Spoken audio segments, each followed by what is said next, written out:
Okay, Virgo rising. So, as babies, these are the most beautiful babies you've ever seen. These are the kind of babies that you stop on the street and you want to take a picture of.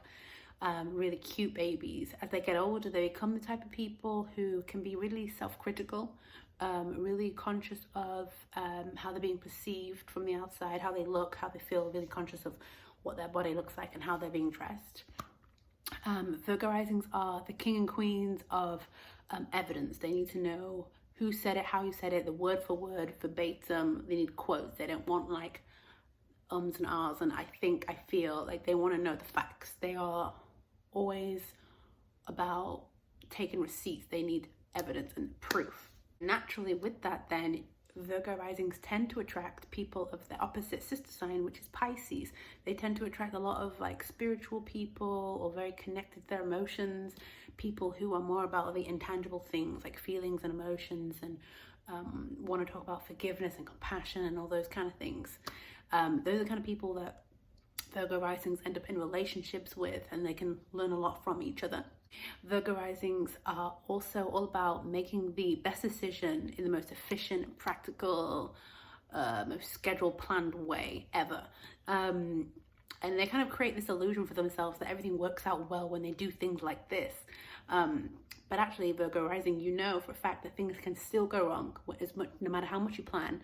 And you are a mutable sign nonetheless. And with this being on your rising sign, it's really, you're here to learn how to be more mutable, how to be more flexible and fluid and go with the flow, and see like you don't need to plan every single thing because it doesn't always work out regardless how much planning you put in. But this is really an illusion that they create for themselves.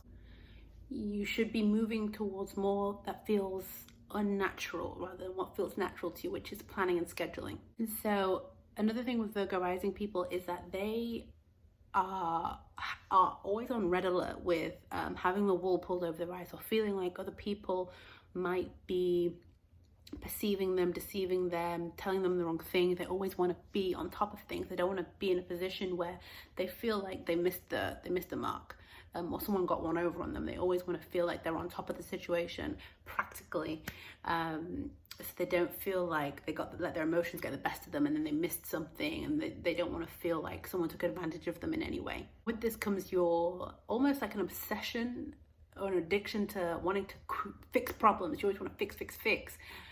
So what Virgo risings tend to do is actually create problems. They actually manage to create a bigger scenario than what it is actually is happening in order for them to have something to fix, because they are here to be resourceful and useful. That's their sign. They're here to make the most out of a situation. They need to really use all the resources that they have. And so as you can imagine, doing this all the time creates this lack of mental unrest. And so another thing, Virgo rising, you love to just, it's like you choose anxiety, you choose mental stress. You don't want to rest. You don't believe in rest. You don't even really want to engage in too much fun unless you feel like you deserved it.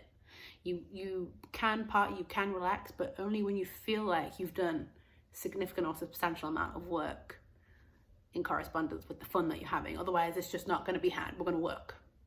One way you can spot a Virgo rising is, well, actually, as children, they tend to be more anxious. And as adults, they might develop these like, it's Mercury ruled, which is a fast moving planet. So they might develop these like really quick, like fast twitches, or like tapping their feet all the time under the table. They have all these like really anxious, anxiety related habits that they have, that ones that involve like quick movement. They might like do lots of things. What you've come to do in this life is to value the relationships that you have with people. Really seek and utilize the value in your relationships and not take them for granted, and actually see things from a different perspective. Because as a Virgo, you are you have this way to think that you have the front, the rear, the sides, all the views, but actually relationships can help open your eyes to see a different perspective of things. So you have to allow that in. You've come to allow relationships into your life and use them in a way that benefits you. So a lot of Virgo risings resist this and create a lot of disharmony in relationships because they're not using them as they should. You will also have on the third house, Scorpio, which third house ruling people, like cousins, family, or like your community, the people outside of you, you might be always, these are the people that are always kind of suspicious about their surroundings and people around them. Like if you live in a small community, you don't really trust anyone there. You don't really think that anybody has your back, and you don't want to like be seen too much. You might always go out at night to avoid people. Lastly, what I'll say is these people can be very dominating in terms of the way that they speak. They always need to speak over. They want to have like the loudest voice. They need to be heard.